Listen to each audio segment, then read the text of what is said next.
Vamos meditar na palavra de Deus. Quero convidar você a abrir a sua Bíblia lá no livro de Malaquias. Malaquias capítulo 1.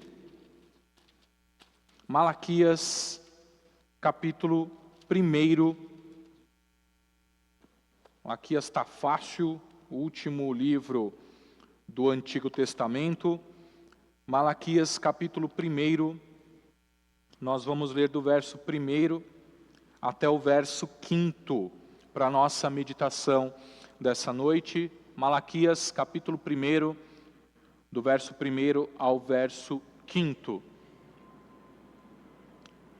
Mesmo assentados, mas com toda a reverência, a palavra de Deus que diz assim: sentença pronunciada pelo Senhor contra Israel por meio de Malaquias.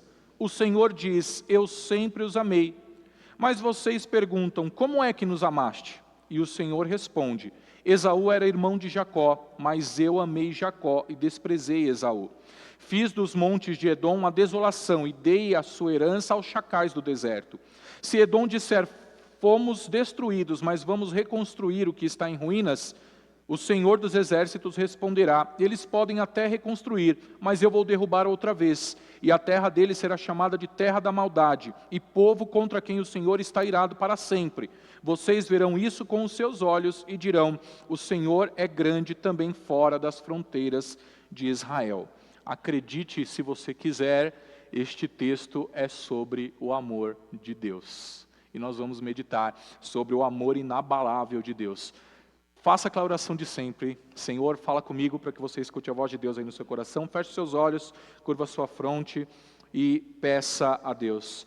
Senhor, obrigado pela Tua palavra, aberta diante dos nossos olhos, a liberdade que temos de poder buscar na Tua palavra, ó Pai, os ensinamentos para a nossa vida e para a eternidade, meu Deus. Obrigado, Senhor, porque nós podemos compartilhar esta palavra com os nossos irmãos e irmãs. Então, que em nome do Senhor Jesus, o Teu Espírito Santo esclareça o nosso coração, traga entendimento a cada um de nós. Permita, Senhor, que a Tua palavra venha como um bálsamo sobre os corações que estão receosos, que estão duvidosos a respeito do Teu amor, da Tua presença, Senhor. Que em nome do Senhor Jesus, nós possamos nos refugiar nas Tuas mãos de amor, nos refugiar, ó Pai, na Tua presença.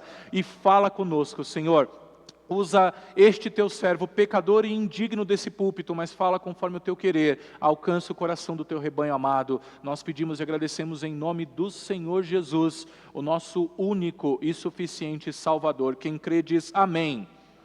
Louvado seja o nosso Deus. Irmãos e irmãs, as adversidades têm uma maneira muito peculiar de nos fazer questionar a bondade e o amor de Deus. Quem nunca passou por isso de uma forma ou de outra? Então, você pode lembrar aí de várias situações que você tem vivido na sua vida. De repente, um parente próximo que morre inesperadamente, um emprego que você está lá buscando e está participando do processo e aí ele não se concretiza, dificuldades financeiras que se levantam com a família, a questão do próprio trabalho mesmo, que você pode estar enfrentando ali alguma situação difícil, ruim, humilhante, ou talvez você tenha sofrido algum tipo de desilusão aí com alguém, com um cônjuge, com familiares, enfim, num relacionamento, ou você talvez tenha sofrido até uma perseguição por causa da sua fé. Então, quando todas essas coisas acontecem, uma das primeiras coisas que a gente costuma questionar na vida, se ela fica difícil, se ela fica assim, dessa forma, é se Deus realmente nos ama. A gente chega a fazer esse questionamento, porque a gente tende a pensar dessa forma, se Deus realmente nos ama, então as coisas têm que ir bem. Se Deus nos ama, se Deus me amasse, as coisas tinham que estar fáceis para mim. A minha vida tinha que ser uma vida que vai fluindo na facilidade. Então, as provações, elas têm o poder de obscurecer talvez a nossa perspectiva, fazendo com que o que a Bíblia diz pareça incerto a respeito do amor de Deus. E se a gente não toma cuidado, nós podemos começar a projetar a nossa insatisfação nas circunstâncias atuais, e aí projetar tudo isso no caráter de Deus. para duvidar do caráter de Deus, para duvidar do amor dele. E em vez de permitir que o caráter de Deus nos ajude a interpretar as circunstâncias do presente, não, a gente projeta a nossa insatisfação, a nossa tristeza no caráter de Deus. Como se Deus não falasse a verdade, como se Deus não nos amasse, como se Deus não estivesse próximo de nós. Então, sempre quando a gente faz isso, começam a surgir essas dúvidas. E eu tenho certeza que você em algum momento já pensou nisso. Esse problema não é um problema novo, e é o centro, é o problema teológico que a gente tem aqui, central no livro de Malaquias. Eu quero que você entenda aqui, né, que Deus incumbiu Malaquias da mensagem de lembrar ao seu povo da fidelidade de Deus, da segurança de Deus, da fidelidade de Deus na sua aliança. Malaquias foi incumbido por Deus de lembrar o povo de Israel, lembre o meu povo que eu amo o meu povo. Lembre o meu povo que o meu amor está sobre o meu povo. E num primeiro momento essa mensagem parece muito bem-vinda, né? Porque quem não gostaria num momento de tristeza, de luto, enfim, ouvir algo assim, e Deus te ama, e é Deus, é o Senhor do universo, Ele te ama. Só que o povo de Israel tinha se tornado, a essa altura aqui da sua história, um povo tão frio, tão cínico, tão indiferente na sua adoração, que eles começaram a duvidar de Deus, e duvidar do amor de Deus, e duvidar da fidelidade de Deus. Então, irmãos, para a gente entender por que isso estava acontecendo aqui com o povo de Israel, é preciso que a gente entenda um pouquinho lá da história de Israel. Então eu vou tentar puxar aí pela sua memória. Depois da morte do rei Salomão, o reino foi dividido em duas partes. Teve o reino do norte, que ficou chamado o reino de Israel, com 10 tribos, e o reino do sul, com 2 tribos, que ficou chamado de reino de Judá. E o reino do norte foi conquistado pelos assírios, lá por volta do ano 720 a.C., e o povo ali que vivia foi disperso, eles se espalharam. Cerca de um século depois, o reino do sul, que era o reino de Judá, foi conquistado pelos babilônios, né? Todo mundo se lembra dessa história, liderados pelo rei Nabucodonosor. Jerusalém foi destruída, o templo que foi construído por Salomão foi destruído também, foi derrubado, e muitos habitantes de Judá foram levados para o exílio da Babilônia. E a gente já viu anteriormente, você que já leu, por exemplo, o livro de Daniel lá na Bíblia, né? Daniel era uma dessas pessoas que estavam lá no cativeiro da Babilônia. E isso não foi o fim da história, né? Por volta do ano 539, os persas derrotaram os babilônios numa guerra e assumiram o controle de toda aquela região. Então, sob o governo de Ciro o Grande, o povo judeu teve permissão para voltar para sua terra e reconstruir o templo, que isso foi feito por volta do ano 516 a.C. Então, esse é o período que é registrado na Bíblia, lá no livro de Esdras, de Neemias, né, que foram contemporâneos aqui de Malaquias. Então, quando a gente vai para essa parte da história do povo de Deus, o povo já tinha retornado à sua terra, o templo já foi reconstruído, só que eles estavam vivendo sob o domínio dos persas. Então era o povo de Deus, só que ainda tinha um povo pagão dominando esse povo de Deus. E esse é o contexto aqui da profecia de Malaquias, tá, irmãos? Então, se você olhar assim, né, com um olhar muito superficial para essa história, você vai pensar assim, não foi um período tão ruim, porque eles voltaram para casa, eles reconstruíram o templo, eles tinham permissão para poder cultuar, eles tinham permissão para poder viver ali tranquilamente, né? Mas a realidade é que tinha uma lacuna muito significativa ali entre as expectativas do povo e a vivência mesmo deles, né? Eles tinham retornado, só que eles estavam sob domínio estrangeiro, e eles estavam enfrentando pobreza, eles estavam enfrentando fome, seca e descaso, né, deste governo aí dominador. Nenhuma daquelas gloriosas promessas das profecias anteriores tinha se cumprido, nada do que foi falado antes. Então, desde que os profetas se levantaram para fazer as promessas ali para o povo de Israel, parecia que tudo tinha piorado. A verdade é essa. Então os profetas falaram, e falaram de glória, e falaram de resgate, e falaram de restauração, só que nada disso tinha acontecido. Então, o povo de Israel, mesmo na sua terra, mesmo com liberdade de culto, começou a mergulhar silenciosamente, sutilmente, numa apatia espiritual. E esse aqui é o nosso ponto, né? E isso explica porque que Malaquias teve que pregar, e você que conhece o livro de Malaquias, você vai ver que ele abordou várias questões morais, sociais, e as questões da própria devoção do povo a Deus na sua época. Então, irmãos, essa tensão aqui entre o que eles esperavam que Deus fizesse e o que realmente estavam vivendo, fez com que eles duvidassem de toda a profecia anterior. Fez com que eles duvidassem do amor de Deus. E como você pode ver aqui, entender, eles começaram a duvidar completamente do amor de Deus. Agora, você e eu, assim como esses israelitas aqui, precisamos nos lembrar que Deus continua nos amando. O amor de Deus está sempre presente. O amor de Deus é imutável. O amor de Deus é soberano, mesmo quando a gente duvida desse amor. E essas são, na verdade, esses são os 3 pontos que a gente vai meditar aqui nessa noite. Nós vamos ver aqui sobre o amor de Deus sempre presente, o amor de Deus imutável e o amor de Deus que é soberano. Então, comece a guardar isso no seu coração, porque lá na primeira parte do que nós vamos meditar, é o amor de Deus sempre presente, mesmo quando você questiona. O amor de Deus é sempre presente, mesmo quando você questiona. A profecia de Malaquias aqui, ela pode ser entendida como uma série de discursos proféticos de contestação. Então, se você olhar direitinho lá para o texto bíblico, ele vai seguir um padrão. Depois você pode ler em casa, o livro de Malaquias é curtinho. Leia em casa, faça esse exercício. Você vai perceber um padrão ali. Começa com o Senhor fazendo uma declaração, aí o povo vai lá e contesta a declaração de Deus. E aí Deus vai lá e fala de novo, rebate o povo para falar da veracidade da sua palavra, a veracidade daquilo que ele declarou. E é exatamente isso que a gente vê aqui no versículo 2. Olha lá comigo. O Senhor diz, eu sempre os amei, mas vocês perguntam, como é que nos amaste?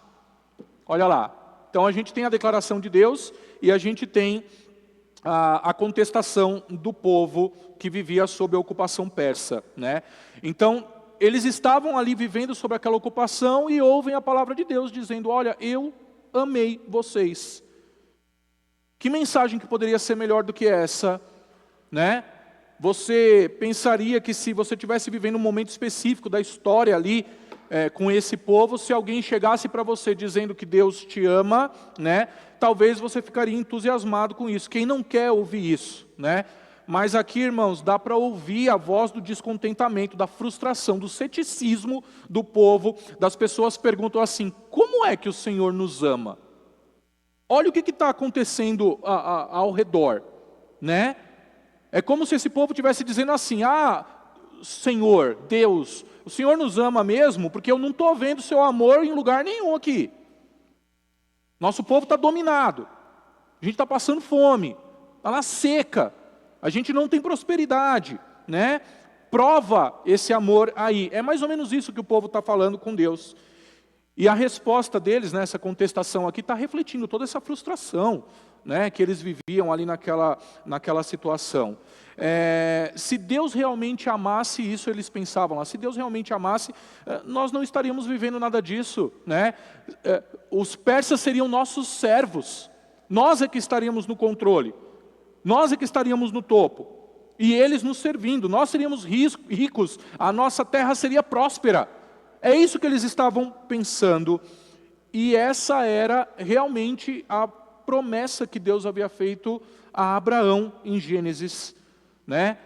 O que a gente encontra ali? Que Deus prometeu a ele que os seus descendentes viveriam onde mana leite e mel, não é isso?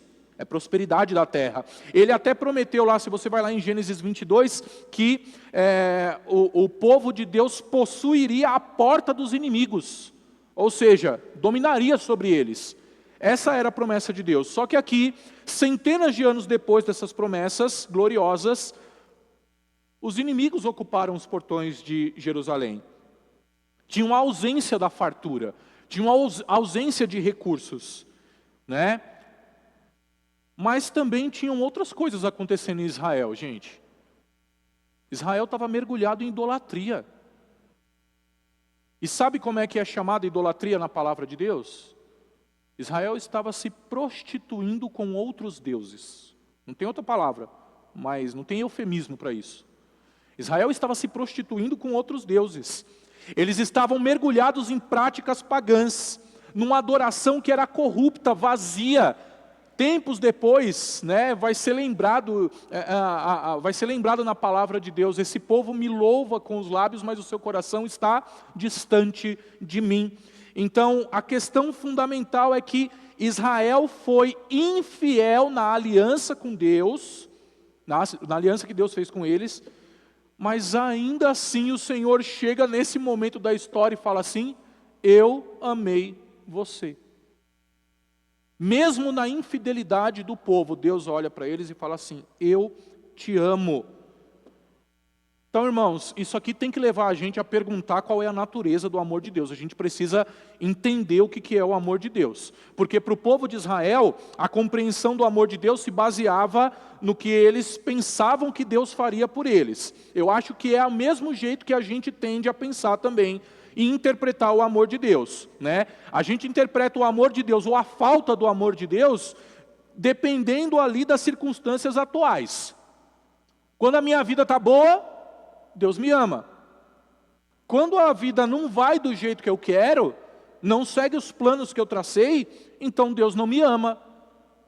E a gente tende a pensar dessa forma. Só que é claro que a gente não vê nada disso aqui nesse texto. As coisas estão indo muito mal para o povo de Israel, o povo escolhido de Deus, e mesmo assim Deus olha para esse povo e fala assim: eu amo vocês. Então está aqui, irmãos, esse primeiro ponto para a gente pensar, uma verdade que todo cristão, todo aquele que realmente confia em Cristo precisa reconhecer: o amor de Deus não depende da sua percepção. Guarda isso no seu coração. O amor de Deus não depende da sua percepção. Você perceber ou não o amor de Deus não torna ele uma mentira. Não torna ele falso, não torna um amor falso ou inexistente. Porque você não percebe, porque a gente não percebe esse amor de Deus. Ele existe, ele é real. Só porque a nossa vida não está exatamente do jeito que a gente esperava, não significa que Deus não nos ama. E isso é para crescimento, irmãos, isso é para maturidade espiritual. É extremamente perigoso condicionar o amor de Deus às nossas circunstâncias, porque aí a gente vai transformar a nossa vida espiritual numa montanha-russa, Uma hora eu vou estar lá em cima, na percepção do amor de Deus, outra hora lá embaixo, inconstante. Só que Deus não é inconstante. O que a gente aprende na palavra de Deus? Em Deus não há variação de sombra. Em Deus não há variação como há nos humanos. Num minuto a gente tem a certeza do amor de Deus, no outro minuto a gente está duvidando dele. E Deus é constante, Deus é perene. O que Ele fala, Ele estabelece como decreto eterno. Deus nunca pediu que você interpretasse o amor dEle através das lentes do seu conforto, através das lentes do seu sucesso. Deus revelou o seu amor através da sua palavra e, em última instância, na pessoa e na obra do Senhor Jesus. Você não vai ter mais do que isso para atestar o amor de Deus. A cruz permanece como a declaração imutável do amor de Deus, que esse amor é real, sacrificial, seguro, mesmo quando tudo mais ao nosso redor parece incerto. O negócio é tirar o foco da gente e colocar o nosso foco em Deus. E mesmo para o povo de Israel, irmãos, a história de Deus com o povo de Israel foi uma grande declaração do amor de Deus, da fidelidade de Deus, mesmo o povo sendo infiel. A gente tem o evento do Êxodo, a gente tem a conquista da terra prometida. A palavra de Deus e o amor de Deus é imutável, Deus é fiel e imutável, o que é uma boa notícia para nós aqui hoje à noite, porque quando as nossas perspectivas não são atendidas, quando as nossas expectativas não são atendidas, a vida parece confusa, a vida vai se tornar até dolorosa e você precisa reconhecer que o amor de Deus ainda está sobre você. Você precisa pregar essa verdade para o seu coração e para quem mais precisa ouvir. O amor de Deus não muda. Ele não está mais fraco, ele não está mais distante, ele não está mais afastado. O amor de Deus continua firme, fiel, ancorado em Jesus Cristo e não nas circunstâncias que a gente vive. A gente precisa enxergar a vida de outra forma, irmãos. A verdade é essa. E talvez algumas pessoas não estejam preparadas para essa conversa. O amor de Deus não é um sentimento que a gente mede, mas assim como a ressurreição do Senhor Jesus é um fato real, a gente crê. Então você precisa crer no amor de Deus. Então, leve essa primeira parte aí para o seu coração. O amor de Deus está sempre presente, mesmo que você não perceba. Até se você questionar, até se você duvidar, o amor de Deus ainda está presente. Segundo ponto, para a gente meditar. O amor de Deus é imutável. O amor de Deus é imutável. Olha o versículo 2º e o versículo 3º aí comigo, né? A última parte do versículo 2º, o Senhor responde, depois da contestação do povo. Esaú era irmão de Jacó, mas eu amei Jacó e desprezei Esaú. Fiz dos montes de Edom uma desolação e dei a sua herança aos chacais do deserto. Isso torna a resposta de Deus aos israelitas que questionaram o seu amor muito interessante aqui, porque você poderia esperar que ele dissesse assim, Deus podia chegar para Israel e falar assim, não se preocupem, eu vou fazer uma coisa tão grande, tão maravilhosa, eu vou fazer uma atividade aqui, algo incrível nos próximos dias, nos próximos anos, que vai deixar vocês boquiabertos. Eu vou mandar um sinal incontestável do meu amor. Deus podia fazer isso. Deus podia fazer isso. Estava no tempo de fazer essas coisas, porque essas coisas aconteciam. E Deus podia falar isso. Deus podia chegar lá e falar assim, eu vou fazer uma coisa que vocês não vão mais duvidar de mim. Né? Mas não foi essa a resposta de Deus. E aqui meditando, irmãos, para mim essa resposta foi inesperada. Ele direcionou a resposta para uma doutrina que é uma doutrina indigesta, que se não bem entendida, ela pode gerar soberba no meio reformado. E a gente falou disso na aula da escola dominical hoje. Se você não veio, você está perdendo ainda. Eu falei que a doutrina da predestinação, aqui os irmãos que estavam com a gente hoje, a doutrina da predestinação, quando ela não é bem entendida, ela cria uma soberba no coração das pessoas, dizendo, eu já sou eleito, então eu posso pecar, eu posso andar do jeito que eu quiser, porque eu já sou eleito e eu não vou ser condenado. Só que o coração de uma pessoa eleita jamais vai pensar nessas coisas. Na verdade, a doutrina da eleição nos humilha, porque ela nos faz reconhecer que eu não mereço nada, eu não fiz nada, eu sou infiel, eu sou podre, eu sou a pior pessoa do mundo, como diz o apóstolo Paulo, de todos os pecadores, eu sou o pior. E Deus vai lá e fala assim, eu te amo. Eu sou o pior, eu sou infiel ao meu noivo. E o meu noivo vai lá e fala assim, eu te amo. Presta atenção nisso, porque o amor de Deus não é sentimento igual ao nosso, irmãos. O amor de Deus não é um sentimento que precisa ser regado e recíproco. Não é isso não, o amor de Deus é por graça, é diferente. É bem diferente. Então ele responde aqui, né? Esaú era irmão de Jacó, mas eu amei Jacó e desprezei Esaú e fiz dos montes de Edom uma desolação e dei a sua herança aos chacais do deserto. Não é exatamente uma resposta de prova de amor que a gente espera, né? Então Israel pergunta assim, como que o Senhor nos amou? E aí Deus fala assim, eu amei Jacó e odiei Esaú. Então, essa resposta ela é surpreendente, essa resposta ela é perturbadora até. A gente precisa lembrar da história de Jacó e Esaú aqui. Esaú era o primogênito, e no mundo antigo isso significava que ele normalmente ia receber a bênção, a herança principal, ele ia receber todos os bens, né? A posteridade, a continuação da família ia ficar no nome do primogênito. Mas Jacó, a quem Deus nomeou mais tarde Israel, foi escolhido no lugar. Então, contra todas as expectativas, Deus escolheu o seu eleito, Deus elegeu ali o seu filho. E foi o irmão mais novo, não foi o primogênito. Olha que coisa. E é exatamente aí que você precisa parar e perguntar, o que é que Jacó fez para merecer a bênção de Deus no lugar de Esaú? Será que ele era um filho melhor do que Esaú? Você conhece a palavra de Deus. Jacó era um filho melhor do que Esaú? Não. Jacó era mais santo do que Esaú? Jacó era mais justo do que Esaú? É claro que não. Mas a resposta é que Jacó não fez absolutamente nada para merecer o favor de Deus.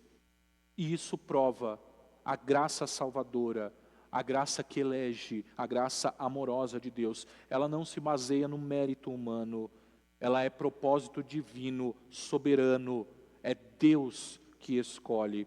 E isso confronta o nosso instinto, irmãos, de acreditar que a bênção de Deus tem que ser conquistada e que a justiça significa que todos recebem aquilo que eles merecem.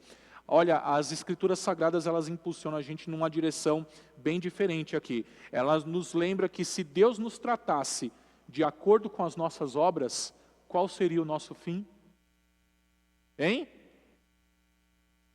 Qual seria o nosso fim se Deus nos tratasse de acordo com as nossas obras?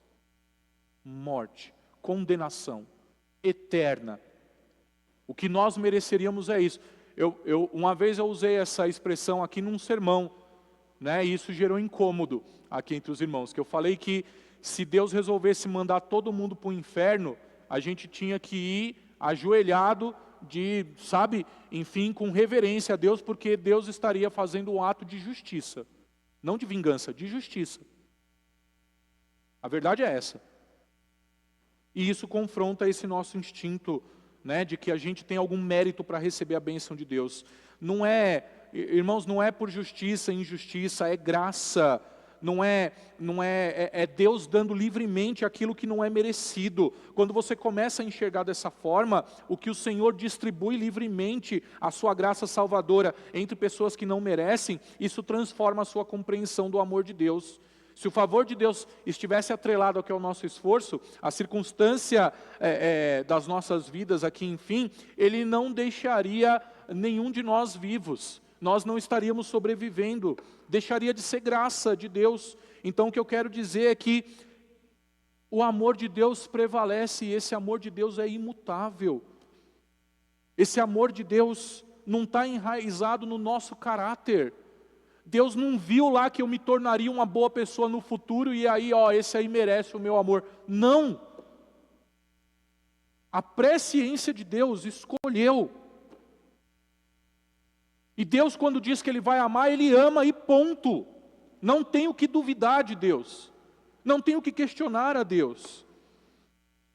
Deus escolheu amar aquele povo, que era o povo descendente do segundo filho, né? Então não era o primogênito. Deus escolheu amar aquele povo. E não tem nada que ninguém pudesse fazer para tirar o amor de Deus sobre eles.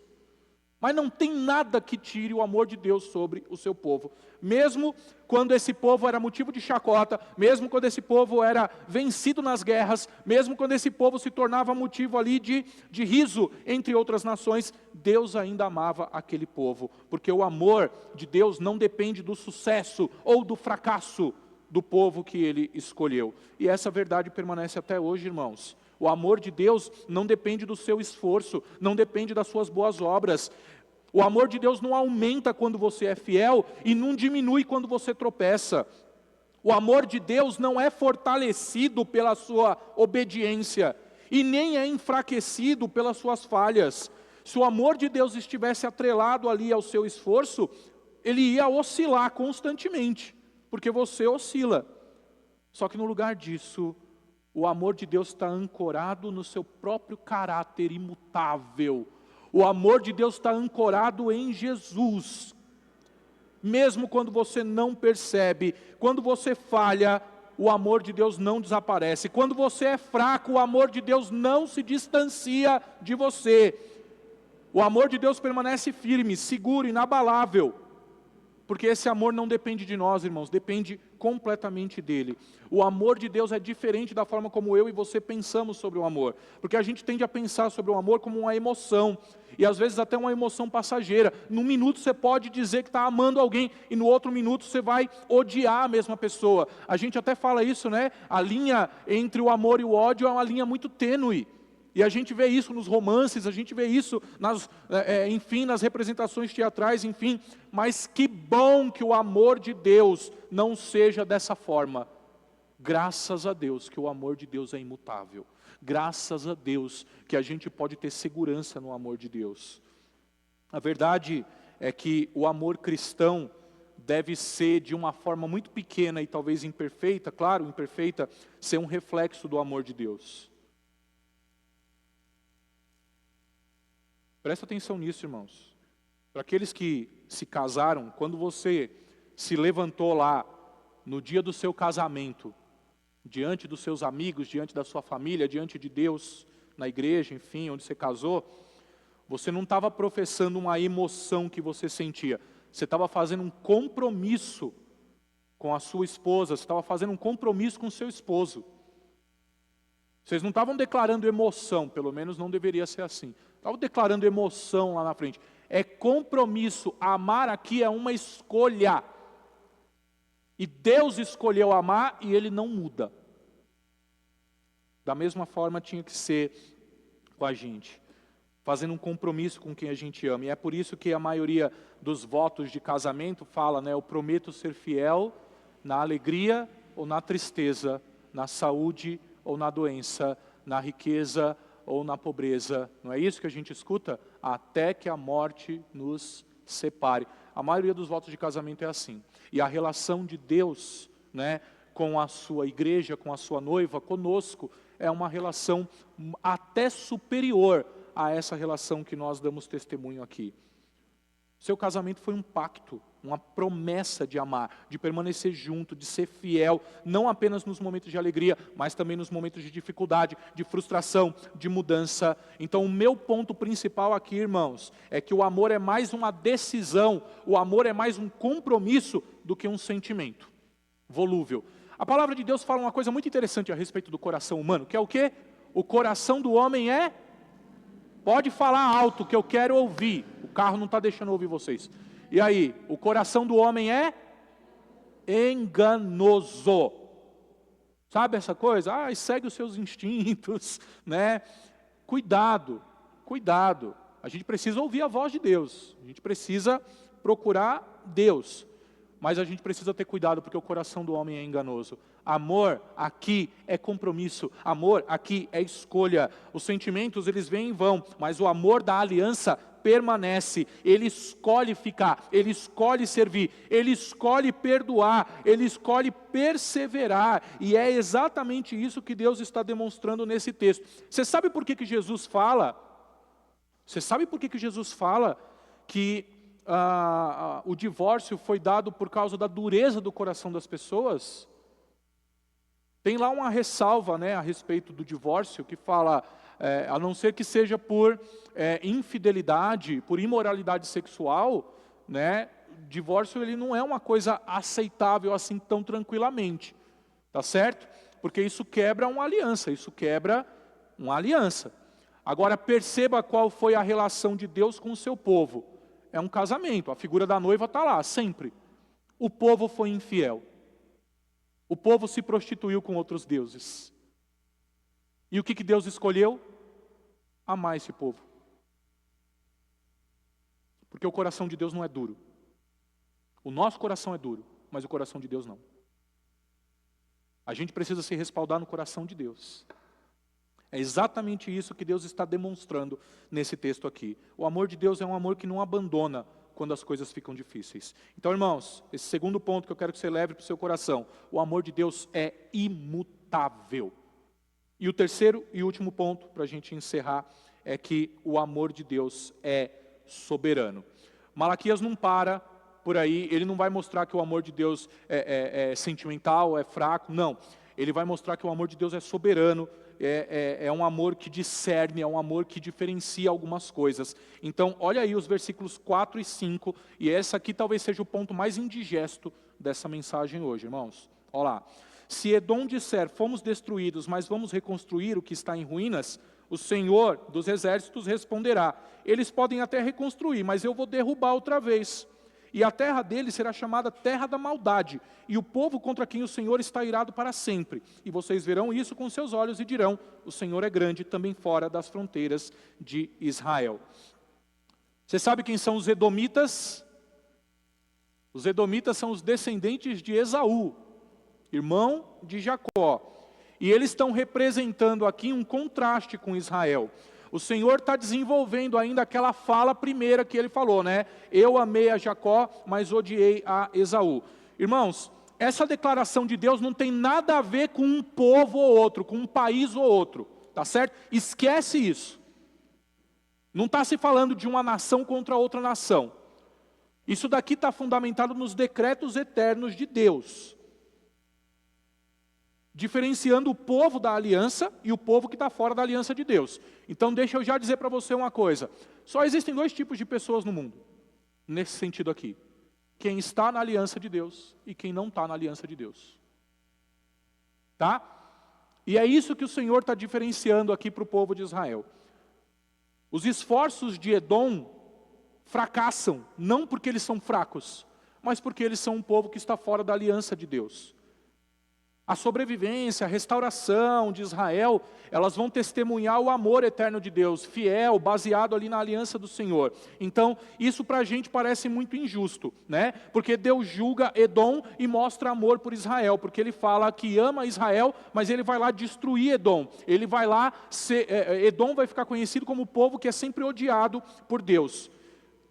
E isso acontece, irmãos, porque o mesmo amor que protege o povo de Deus é um amor que também estabelece limite. Deus distingue aqueles que estão sob a sua aliança e aqueles que não estão na sua aliança e que persistem no pecado e na rebeldia. Você entendeu agora por que ele está falando de Edom aqui? Edom está representando todos aqueles que não fazem parte do rebanho de Deus, todos aqueles que não estão com Deus, todos aqueles que rejeitam Deus, todos aqueles que não dão ouvidos a Deus. E esses que rejeitam a Deus, que não dão ouvidos a Deus, não fazem parte do amor de Deus. Não tomam parte no amor de Deus. Você não é esse povo. Você faz parte do povo que Deus ama. Você faz parte do povo que Deus ama. E isso significa que o amor de Deus não é só fiel, irmãos, é um amor justo. Deus não ignora o mal. O povo de Edom é o povo que pratica o mal, é o povo que anda na presença de outros deuses, é o povo que, enfim, não leva Deus em consideração. Esse mal não vai ficar sem o seu justo juízo. Deus julga e Deus vence toda essa maldade. Edom representa todos os que não andam com Deus. E Deus, com justiça, dá a cada um exatamente o que merece, né? Se Deus fosse nos julgar ali pelas nossas obras, o que é que nós mereceríamos, irmãos? Morte. Se Deus fosse nos julgar pelas nossas obras, nós receberíamos a morte. Acontece que quando nós estamos em Cristo, as nossas obras não são mais nossas, são as obras de Cristo. Só que aqueles que não andam com Cristo, estão nas suas obras ainda. E essas obras recebem a morte. Irmãos, é exatamente isso que Edom recebeu, que nós receberíamos, se nós chegássemos diante do Senhor com as nossas próprias obras carnais. A ira do Senhor para sempre. Isso serve para Israel também, porque Israel também não foi fiel ao Senhor, quebrou a aliança com Deus. Eles estavam mergulhados em todo tipo de pecado hediondo. Só que Deus escolheu amar Israel, mesmo nas suas traições.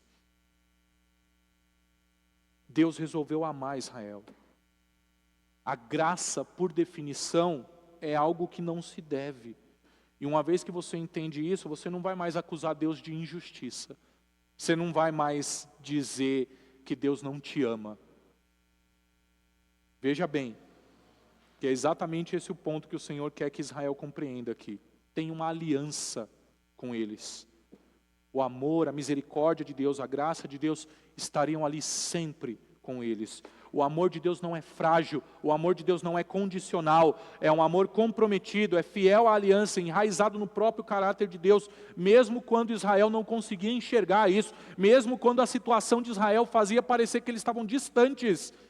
Isso significa ainda que o amor de Deus estava com eles, porque o amor de Deus não é temporário, não é incerto, é duradouro, é fiel em todas as circunstâncias. Irmãos, eu vou concluir trazendo mais uma história para você saber aí. Houve na história da cristandade um camarada chamado William Cowper. Ele foi um compositor de hinos cristãos, inglês, lá no século XVIII. Ele lutou profundamente contra a depressão.